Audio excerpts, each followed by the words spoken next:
Umapila ng kooperasyon sa mga motorista ng buong Rehiyon 12 ang Land Transportation Office o LTO Kidapawan kaugnay sa nalalapit na pagpapatupad ng No Plate, No Travel Policy ngayong Oktubre sa buong bansa. Ayon kay Melce Sumale, Transportation and Regulation Officer 2 ng LTO Kidapawan, hinikayat ng kanilang tanggapan ang mga motorista na kunin na ang kanilang mga plate number upang maiwasan ang multa o abala sakaling maipatupad na ang naturang pulisiya. Kabilang sa mga available na plaka ay masasakyang nakarehistro mula taong 2014 hanggang 2017, habang ang mga nakarehistro mula 2018 hanggang sa kasalukuyan ay maaari na ring i-claim ng mga motorista sa pinakamalapit na LTO office sa kanilang lugar. Dagdag pa ni Sumale, ang mga lumang plaka na may 7 numero ay papalitan na rin ng mga bagong disenyo bilang bahagi ng standardization ng mga plaka sa bansa. Bilang bahagi ng inisyatibo ng ahensya, nagsasagawa ang LTO ng libreng motorcycle plate distribution tuwing Sabado sa mga national highway sa iba't ibang bahagi ng rehiyon na tatagal hanggang Oktubre ngayong taon. Kaugnay nito, nananawagan din ang LTO sa mga local government units o LGUs at sa publiko na makipagtulungan upang mapabilis ang proseso ng pamamahagi ng mga plaka.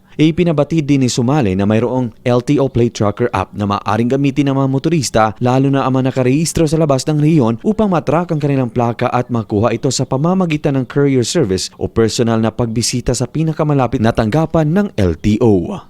Luigi Alan Totor, NDBC Bida Balita.